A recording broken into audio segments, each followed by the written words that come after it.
All right, everybody, it's the Jere Metcalf podcast where top real estate agents tell how they do it. And today we have long overdue on the show, Dusty Baker, Sotheby's International Realty, and Montecito, Santa Barbara. Dusty, thanks for coming on. Hey, Jere, thanks for having me. I appreciate it. Always fun to chat with you. Good to see you. So we've been friends virtually for way too long. And now we're going to do a virtual conversation for everybody. But again, good to see you. And let's get just started with, give us a little bit. You are a really big top agent. We know one another through a huge mastermind of top agents around the country in Montecito. So tell us just a little bit about yourself and why in the world you got into this business in the first place. Yeah, good question. I ask myself all the time. I'm actually from Santa Barbara, so I'm born and raised here, and it's paradise. I love it. It's a really understated elegance. Right before we started recording, I was telling you I lived in Dallas for a very short bit, and I thought it might be a bit more more casual out there because maybe Santa Barbara, Southern California, there's so much wealth here. Maybe it'd be more casual in Dallas. Could not be further from the truth. I learned the expression, it's the $50,000 millionaire who lives out there, way more showy. It was just really funny. I still love Dallas, lots of friends out there. But Montecito, actually, despite the amount of wealth, it's extremely casual, and I love it. We're just tucked between, the mountains and the ocean, and it's hiking, biking, surfing. So anyway, I grew up here, and I even went to college here. There's a tiny little college called Westmont in Montecito. And when I was there, I did an internship with a couple of agents at Coldwell Banker. And amidst that, I didn't have a high view of real estate agents at all. I didn't want to get into real estate. I thought they were a bunch of jokers. You just picture the silly ads that they run. And then when I interned, in common, by the way. Seriously, it's so horrible, true. Right? Yeah. But when I was more entrepreneurial while I was in college, I started a few little businesses and they all failed. But I wanted to really take ownership of whatever I did. And then when I was interning, I realized, there's actually some top agents here running very legitimate businesses, not just, making a ton of money, which, legitimizes a business a bit, but they have great processes. They're very good at what they do. This can be actually a respectable career.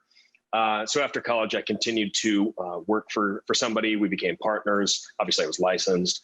And then about 5 years ago, left that team. We had built a team, left that team, moved over to Sotheby's, and now I've built a team myself. So I love it here. I could not be happier in Montecito. I'm looking at a window right here on Coast Village Road, which is like the main little drag in Montecito. A couple stones throw away from the beach right now with beautiful homes. I couldn't ask for much more. So it's a good gig. Okay, now I want you to turn your camera. You're like, we want to see, but we won't make you. I can try. Let's see. I'm connected to a few things right now. Let me. Yeah, if you are, let's not kill the podcast over. But how cool. Can you see? That. So that's Oliver's restaurant. I'm within half a block of four of my favorite little, French patisseries in Santa Barbara. It's amazing. It's the best. We have fine dining. Yeah, it's great. It's not a bad gig at all. So you've been you went to college. You went to college there at Westmont? I did, yeah. Wow. So Montecito like nobody. And then you were on a team for how many years? Oh gosh, I was partnered with a guy for 8 years, and we built a team over that period. So it's hard to really calculate. It started at one, then it got quite large. Actually, it was a different brokerage, and then I left on great terms. Everyone on the team was amazing, but I was wanting to do something a little different. Yeah, and so now you're on your own team for 5 years. Yep. Mm-hmm. Sotheby's International Realty, and tell us a little bit about I'm going to digress on getting into real estate and then about how you built your team. But on getting into real estate, let's just repeat that. You're like, this business is kind of cheesy. Like, do I really want to do this? I remember thinking that, except it was a few years before you did, 5 years before you did. And then you find yourself falling into it. What changed? What you said you saw, like, wait, this is a legitimate business. Was there anything because it's not like you grew up wanting to be a realtor. So what kind of gave you the bug? It's actually really funny. So I was in college and I was sitting with my sister. My sister's a little older, and we were looking through the paper together. That's been I sound ancient even saying that. There's a physical paper, and there's a real estate section, and there was some stupid ad, typical like me and Fifi will sell your house day holding a dog. And I actually said to my sister, "Can you imagine degrading yourself enough to be a real estate agent?" And we all laughed. And I swear to God that happened. And then here I'm an agent, which is so funny. And like I said, I met there were two key individuals, some top agents locally, and they ran really incredible businesses. Back then they were doing, upwards of 50+ million a year in sales. And that was, quite a bit, obviously. It still is quite a bit, but that's pretty remarkable 12 years ago. And that changed me. I realized, you know what, it's just going to be the 90-10 in the industry. There's going to be 90% that are a joke and 10% that do really, really well. And I like that. And also on top of that, Santa Barbara at the time, now there's quite a bit more, at the time had zero industry. I mean, you're a waiter, a bartender, or you're in financial services or a real estate agent. Now there's quite a bit of tech that have come in. In fact, last week, a tech company called Procore IPO'd at like $9 billion. Is founded in Santa Barbara. A lot of my friends are doing very well right now.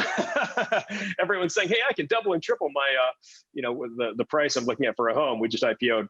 So anyway, there's a lot more industry now, but back then, no industry. So if you wanted a really high paying job, you had to go to LA, San Francisco, New York, et cetera. And I wanted to stick around here. So real estate is a way to make money in a proportionate manner to how expensive it is here. And run a business. So you built run a business.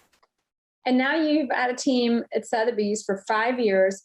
Tell us a little bit about, it sounds like there was an immediate focus on teams and running teams.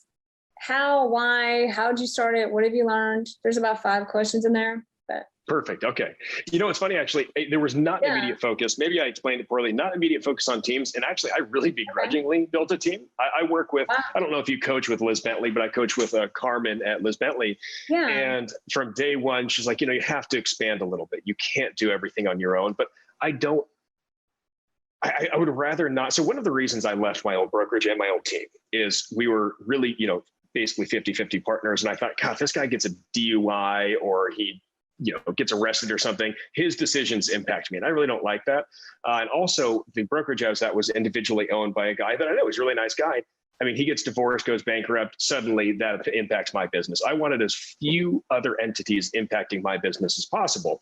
So we're corporate owned. Sotheby's here. I didn't partner with anybody. I'm fully the, winner or loser. No one else is going to be impacting me except for myself. So when I think about growing a team, that was intimidating, but Carmen was pushing me pretty hard on that. So anyway, and I had to. I mean, my business didn't. I couldn't possibly do it all myself. So I hired a director of marketing and operations. I outsourced my TC work, but it took me a long time. I'm a huge advocate of hire slowly, fire quickly. Thank God I haven't had to fire anyone. People who have had to leave in the past, like previous assistants, they just had to move on to other things. We kept in good contact. But it took me a year to find my director of operations and marketing. And I love this guy. He's the best. And then another year to find an agent to come on as, for lack of better terms, a junior agent. And this agent is phenomenal. And actually, I got a lot of wisdom from some of the market leaders. Michael Dreyfus in particular was saying that his best successes in growing a team have actually been inexperienced agents that he brought in and trained versus experienced agents he tried to fit into his model. So that was really, really helpful. I mean, I can't even tell you how much wisdom I got from some of these market leaders as I was growing. Yeah. So I found this phenomenal, she was already an agent, but only for like 6 months. And she's working for another agent, but incredible work ethic. I mean, she has, I think, 3 national titles in Division I women's volleyball. She played for U.S. team. I mean, her work ethic is off the charts. She's also local and knows everybody. So anyway, as well. I didn't.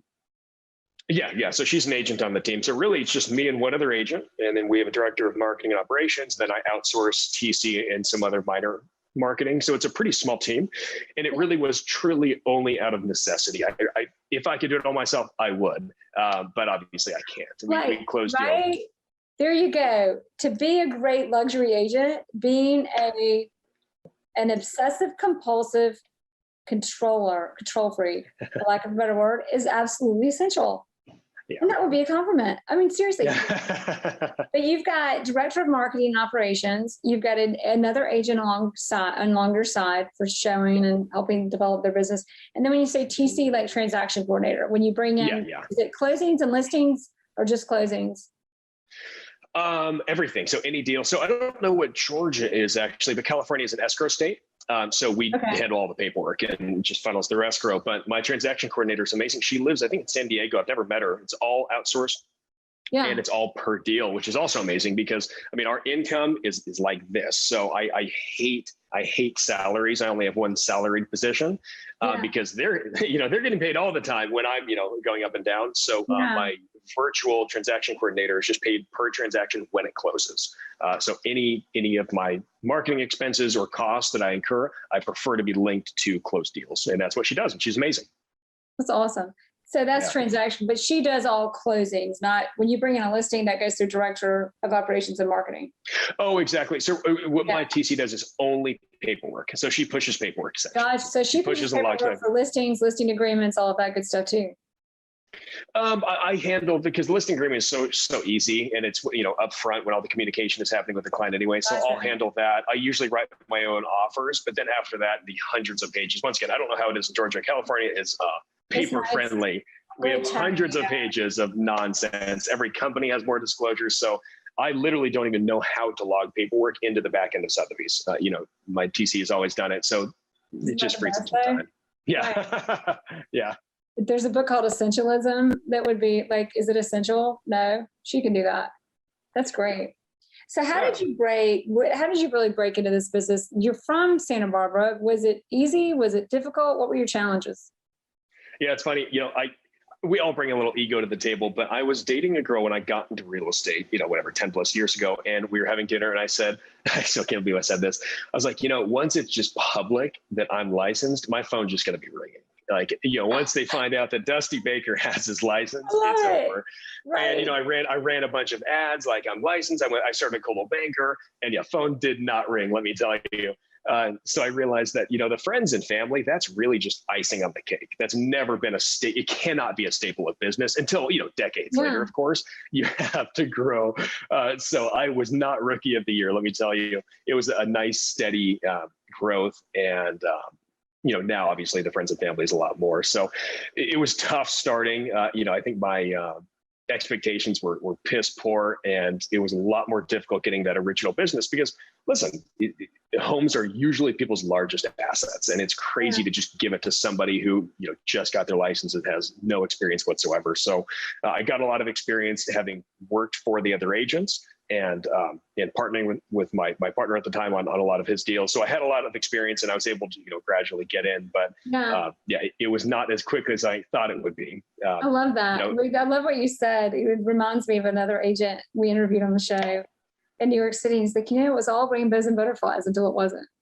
Projections about all this business he was going to sell, and then it just didn't happen. So what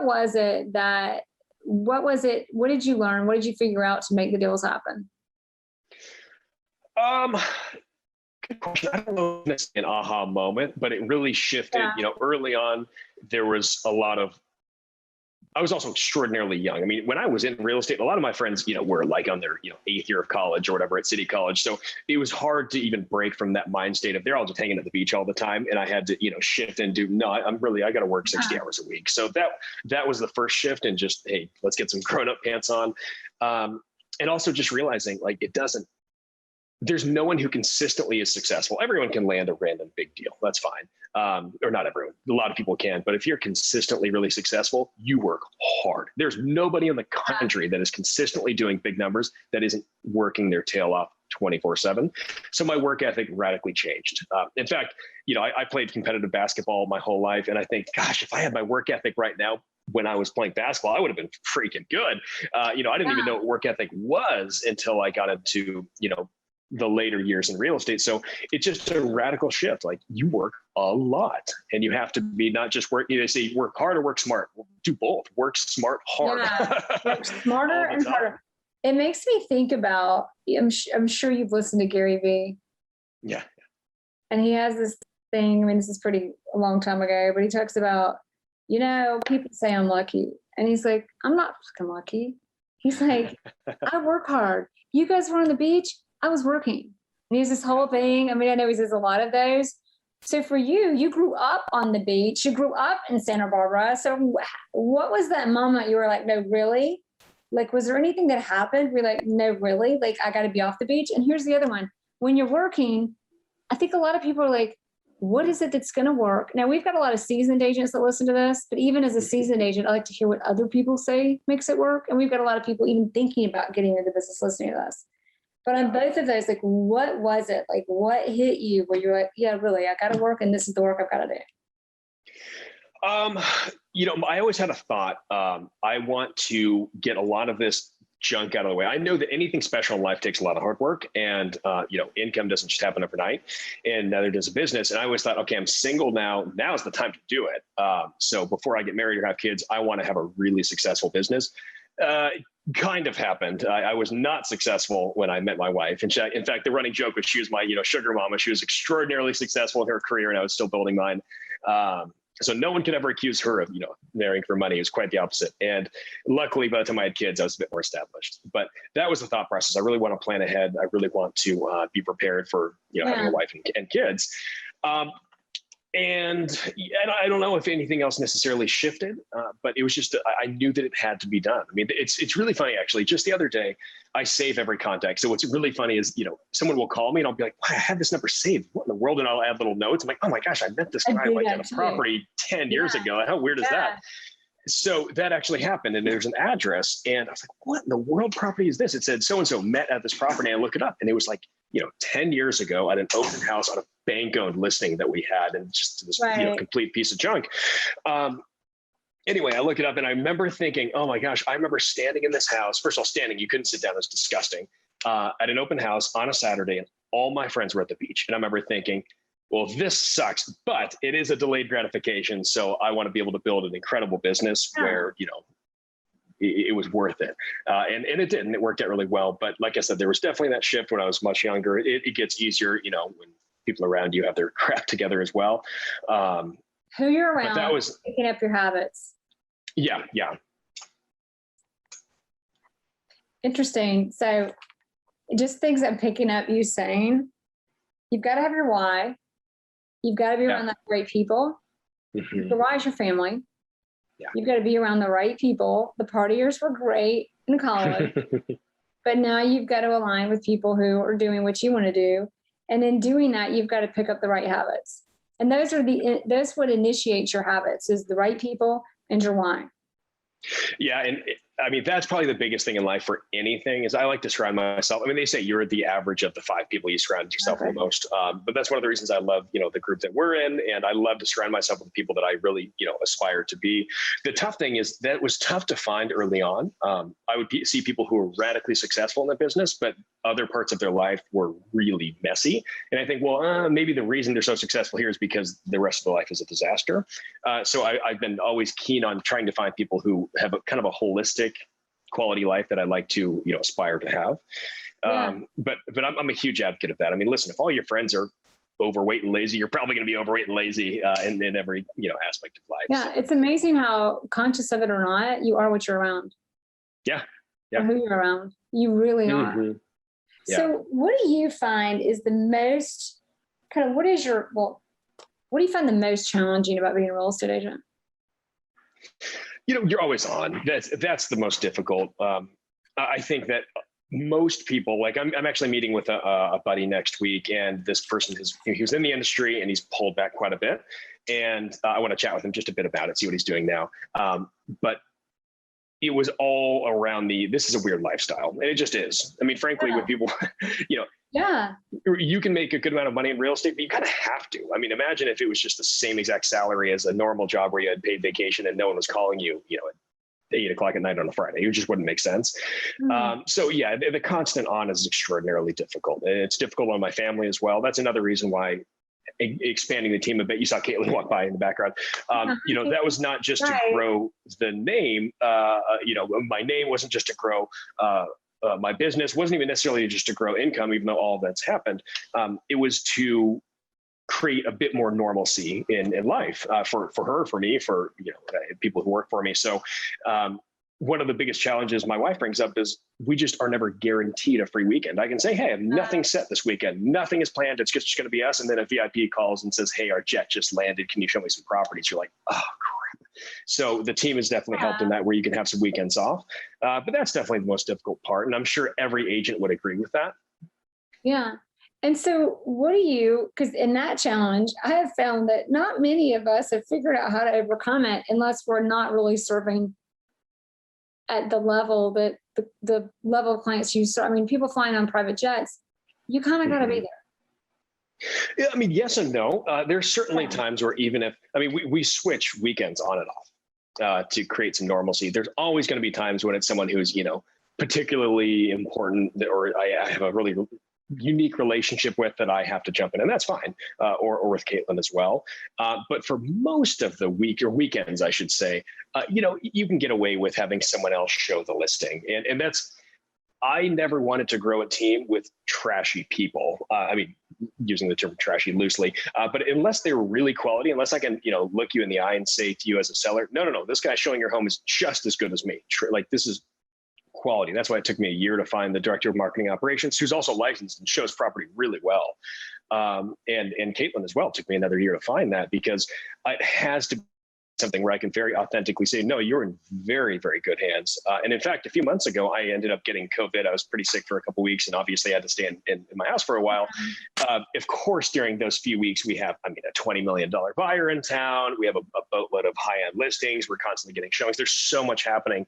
And my team knocked it out of the park. I mean, absolutely knocked it out of the park. So, I knew that already, but when that actually happens and they're able to really court really, really high-end sellers and buyers in a really magnificent way, then it, justifies everything. And then I've been telling my clients, like, you were in just as good of hands with me. So it allows us to have a bit more of normal life, even though obviously sometimes plans get changed and you have to jump in and take a phone call or put out a fire. Isn't it great though when you can't be there? So I'm not sure if I got COVID, but everybody else did, and I kept testing negative. Actually, my daughter and I kept testing negative, but my husband and son got it. So I was like, well, I can't go anywhere for 2 weeks. Yep. It's amazing how when you do that, you realize the systems and the team you set up and let them do their job. Yep. Wow, it works. That's great. I know, it actually works. What do you know? Maybe you can take a weekend off or go on vacation. A lot easier said than done. Yeah, I'm also lucky, the average person, we all get difficult clients, but, versus Los Angeles, my friends that sell in LA, people buying high end or selling high end in LA typically are at the pinnacle of their careers and the pinnacle of their, what's the good way to put it? Their ego, hey, I'm the biggest, most important person in the room. So they deal with phone calls and scenarios that I just don't deal with. People typically buy in Montecito to be away from that. So I deal with some pretty great people. I mean, I had a property sell 2 weeks ago, closed for just over 16 million. The sellers could not be nicer people, down to earth, family folk, just the nicest people. They're actually returning back down to the South where you are, which says, why they're so polite and wonderful, of course. That's right. That's exactly right. Exactly. But that's typically what happens. So, even last week I was on vacation. And by the way, last vacation, I think it was like 5 years ago. So I don't take vacations, but I was in Hawaii last week with my family. And most of my clients were like, what are you doing picking up the phone? No. Let me talk to somebody else. Like, no, you go enjoy Hawaii with your family. You're fine.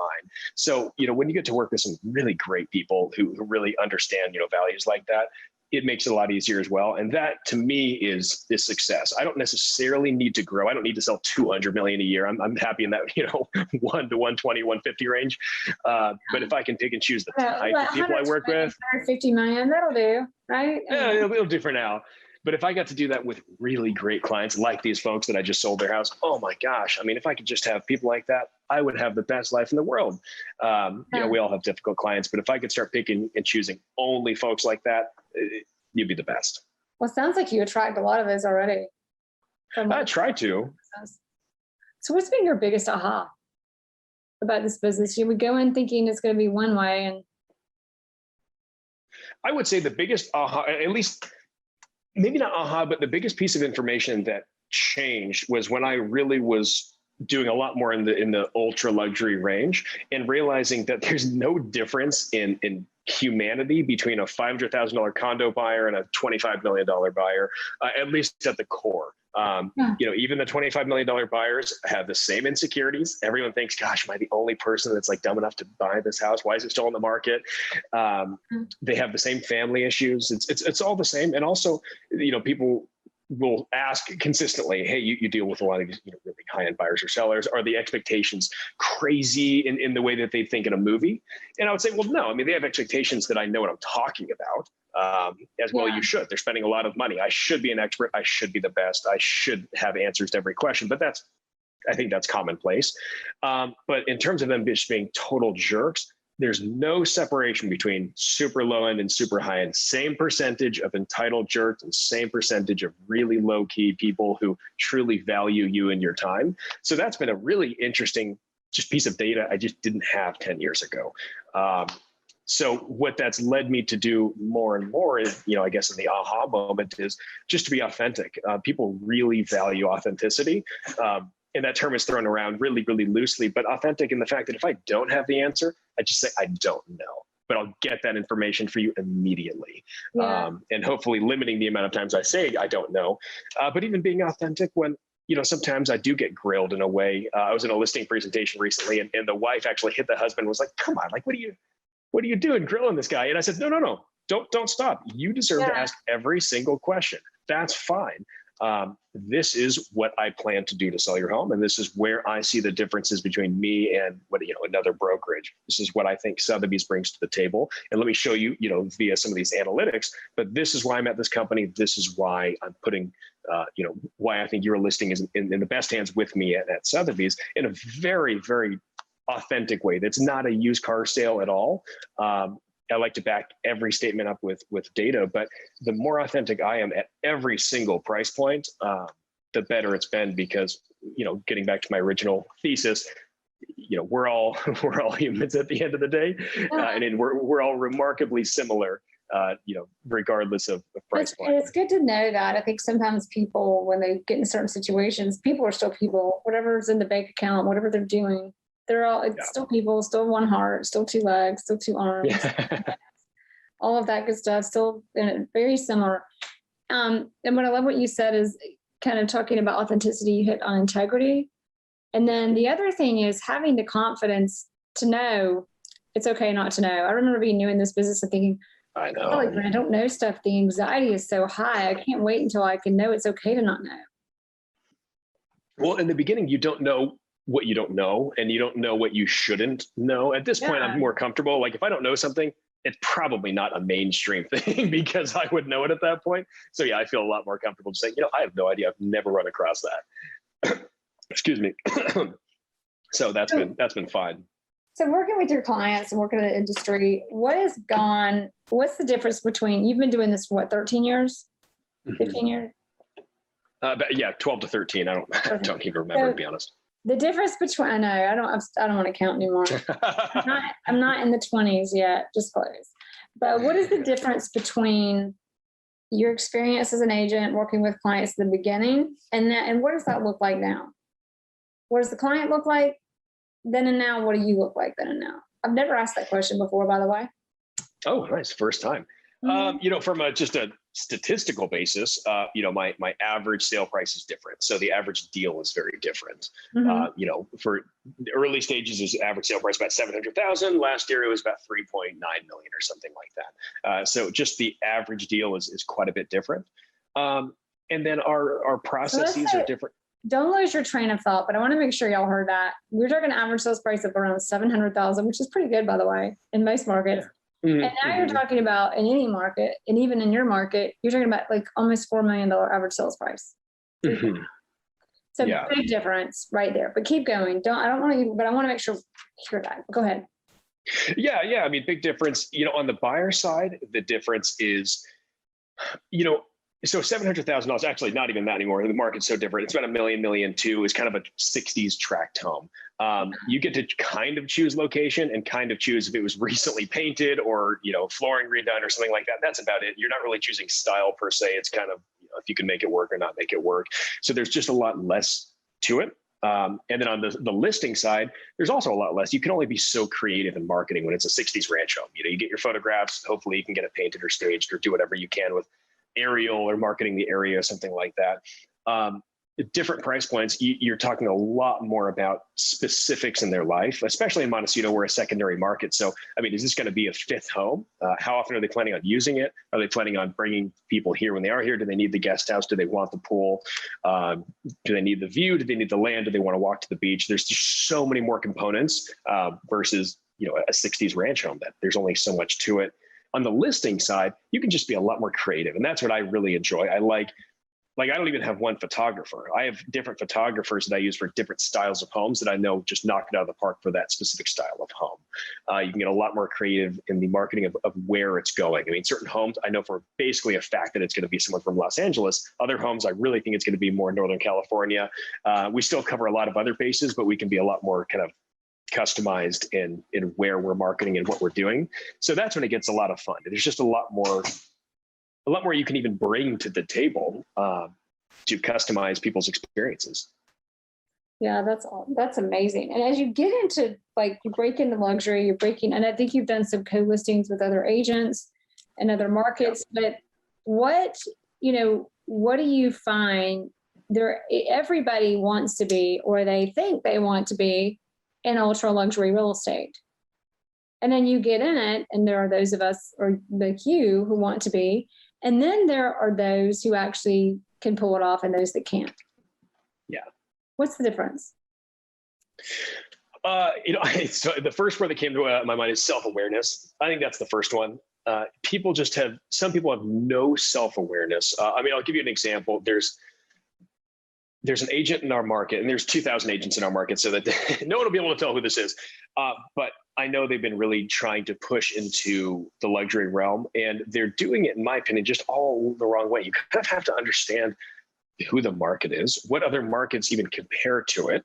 I'll give it a good example. So Keller Williams, just as a company, a lot of their marketing comes out of Austin, where they're based out of, and they really crush it in a lot of, I don't know if they're big in Atlanta, but I can tell you for sure they're not big here. They're surely not big in the Hamptons. They're not big in Greenwich. They're not big in all of the markets that are similar to Montecito. So you have to align yourself with at least a company that aligns with your exact market. But you have to have the self-awareness to even understand what market you have and where the buyers are coming from. And those buyers, when they are here, what are they used to when their other home is in Manhattan or something like that? So that's one of the reasons I love the corporate-owned Sotheby's is we have, I think, 13 markets, and it's San Francisco, Beverly Hills, Montecito, Hamptons, Greenwich, Palm Beach, Manhattan. It's Houston, down, just Houston actually. But anyway, it's all the similar markets. So starting with your market awareness, and then the self-awareness, this agent, he doesn't, they'll dress in like a full suit. Like, no one wears a full suit here. It's very off-putting, actually, when someone shows up in a full suit. Our clients aren't in full suits. It's very off-putting, and it's an immediate, almost like you're trying to overcompensate. And when you get that feel, you're automatically thinking, oh gosh, no one wants to have their professional show up in a way that's overcompensating, in a way that shows they obviously don't know the market. Well, you're undermining yourself, and it's undermining yourself, and it's a red flag. Oh, absolutely. Yeah, absolutely. It's a red flag. Work harder, not smarter. Work harder, not smarter. Work smarter, not smarter. If that was a Freudian slip, I don't know. But anyway, not a good sign. But sometimes people are working harder, not smarter. Oh, absolutely. And they just think they can bulldoze their way into something. And so much of getting into the luxury market, I think, is in the nuances. And if you have poor self-awareness, you're not going to be perfecting the nuances that get you into those spheres. Well, and it's interesting because you make me think of, so Jeff Wilson was on our show 2 weeks ago. He's been on it a couple of times, and he was talking about breaking 100 million in your business in a year in annual sales. And he talks about the book Essentialism. And Essentialism, much to what you're saying, is a lot of, I'm not even through the book yet, but I'm already thoroughly enjoying it, is a lot of, and Warren Buffett is really big on this, a lot of your success is your time thinking, not just the doing, because the doing can be counterproductive. The thinking, awareness. Yeah. And aligning, I tell you, I love what you said about brokerages. We talked about this a little bit before we were recording, not in this context, but when you're in a brokerage, there are different brokerages for different people, and even different markets, and even different markets within markets. Yeah. And making sure when you look at the company, does this company align with my client, with my values, with who I want to be when I grow up? Yeah. And also at the end of the day, I mean, I tell people all the time, like, aspiring agents, you don't have to strive to be selling multi-million-dollar homes. You really don't. And I don't mean that in a patronizing way. The example I use is there's Rolex and then there's Wrigley's gum. Both are doing very well. I assure you, there's parts of the Wrigley's family who live in Santa Barbara, they're doing just fine. But it's totally different marketing strategies and it's different businesses. The gum manufacturer is going to say, hey, we have to get right when you're checking out of Vons or the grocery store, you have to be right there. It's a last minute purchase. Boom, you got the gum. We made the sale. Perfect. Obviously that would not work with a Rolex. Just completely different. Rolex is like, hey, let's, sponsor a booth at Concours d'Elegance or something. In Wrigley's, that wouldn't make sense. So both make a lot of money. Both are great businesses, but they're very different businesses. So there are incredible ways to sell a lot of low-end homes and do very, very, very well. And it's just as respectable. Or you can sell, 5 or 6 homes a year that are super high-end. You just have to understand what you bring to the table, where you'll succeed, what your market brings to the table. Is it even possible to do what you'd like to accomplish in your market? Great question. What lifestyle do you want? There's just so much more to it versus just assuming that, hey, I need to get to a point where I'm selling $20 million houses. You really don't, actually. And frankly, sometimes that's a losing strategy. There was actually maybe 4 or 5 years ago, we only had 2 sales over 10 million. And I don't mean the Santa Barbara County had 2 sales over 10 million the entire year. There are pockets where luxury is hurting pretty bad. Right now is not one of them. We're doing very well. So there's a good argument to be made that maybe just doing, higher number of sales versus, volume and listings is a better strategy. So I'm not sure. Yeah. And figuring out what you're good at, what you align with, what your company aligns with, it's like putting the pieces of the puzzle together. How did you figure out luxury was right for you? Because clearly it is. I love creating incredible experiences. A good example, I just, once again, a friend of mine has a big real estate portfolio and, they're not all high-end rentals by any means. I mean, often he actually really prefers to buy the cheapest possible an apartment building that offers the cheapest possible rental in the nicest area. And there's a great strategy to that. I just don't even align with that. So I bought an investment property recently. We remodeled it. My wife designed it. It's really, really, really pretty. And we got top dollar for where this, unit is. Anyway, I would prefer, and I left him a bottle of wine, and we've been really just rolling out the concierge level service that, it kind of just comes second nature because that's what I do to all my clients. And my tenant is now the beneficiary of that. I just like creating good experiences and I like staying involved. Whereas some of these big teams that do very, very well, they never even talk to their clients. They don't. They have a 30-person team and their assistant's minion is the one who's actually interacting with the client. Yeah. That's totally fine. As long as the client's really getting a good experience, that's great. Right. They're really good at strategy and processes and implementing and accountability. And there's just a whole different dynamic of how your brain works and how you implement things as opposed to luxury. So it's interesting how it's an ego thing sometimes, but if you step back and go, well, like, what am I good at? And how am I good at it? And for you, it's clearly, and that is luxury experience. Yeah. And that's I just enjoy it. In fact, one of the best speakers I've ever heard that pertains to our business, were you at the G&E in Las Vegas like 3 years ago? I think I was actually maybe 4 years ago. If you remember, actually, it was like we left like the day before that mass shooting at the country concert. I was there.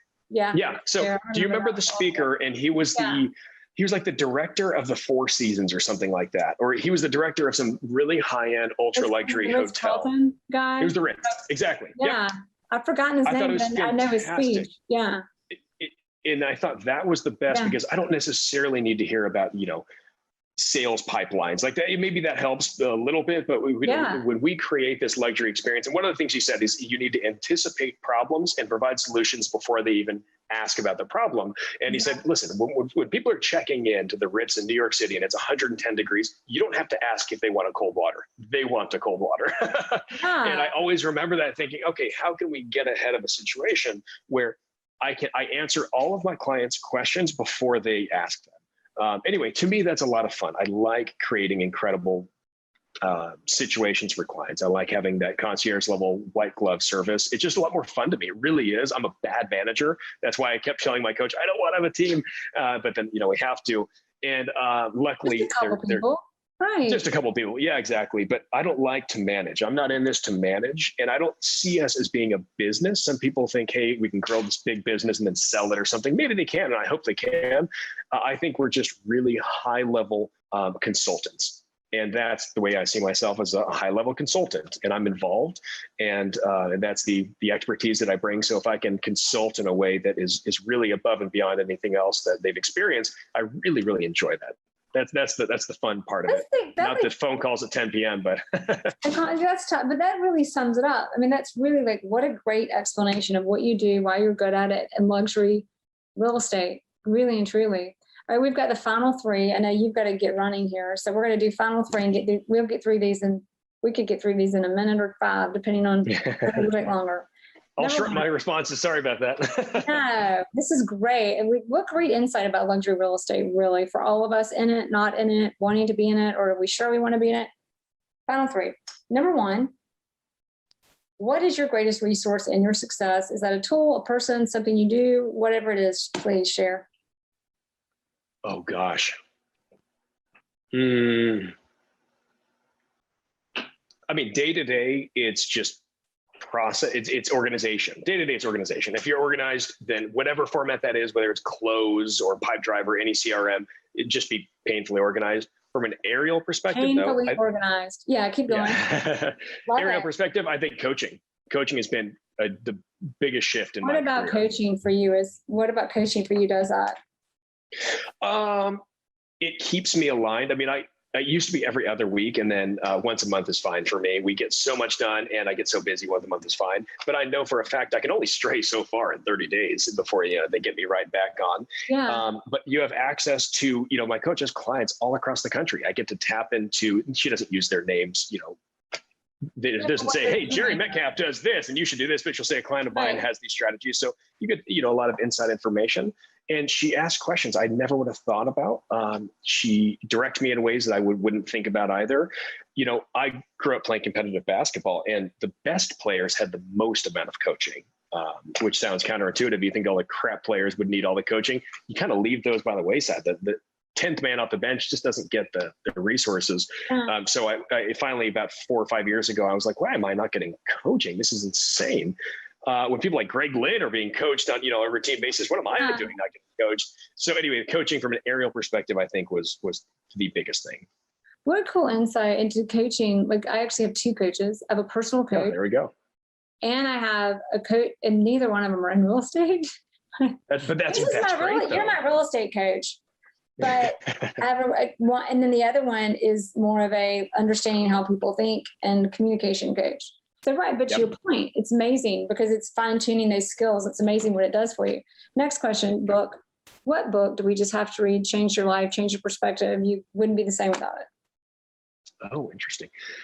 You know what book it is? And it's thick and meaty. It's going to take a long time. It is called, oh my gosh, this is so embarrassing.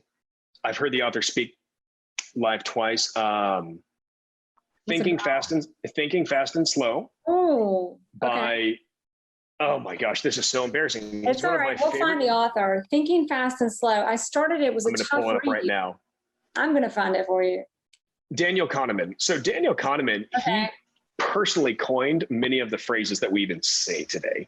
Regression to the mean, he coined that phrase through his data. And he's also just a funny, witty guy, and it comes out in his writing, even though every page is like a steak. I can see you can't just skim through these pages. Yeah, you can't. And it's learning how you think and how other people think. I think from just an all-around successful scenario, Thinking Fast and Slow is the best book I've ever read. So the Thinking Fast and Slow, real quick, because I have started that and I was like, what? Like, what? This is like, and I read a lot. I never got into it. But when I hear about it, I'm like, God, I read that. So like, how did you get into it?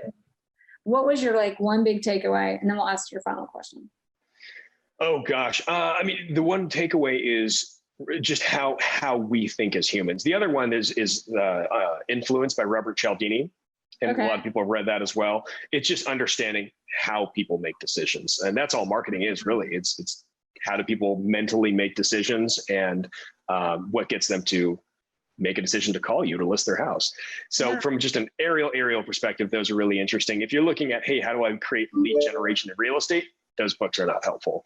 But from an aerial perspective on, human psychology works, those are fascinating. I mean, I'd be reading Thinking Fast and Slow on every other page. I'd be, yelling at my wife in the other room, oh my gosh, let me read this to you. Wow. That's fun. Awesome. All right. So last question. What is the one thing you would recommend we remember, or hope that we remember from this conversation, if we just forget everything else? Oh, good question. I think the authenticity portion would be the most important. If people are truly authentic, truly honest, and truly put their clients' needs first, I think they'll always do well. Serve first. Sorry? Serve first. That's what I always say. Yeah. Oh, yeah.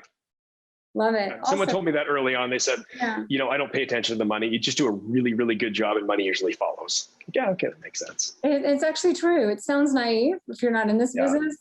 So true. Yeah. Dusty, thank you. So good to see you. Thanks for being here, and thanks for a great conversation.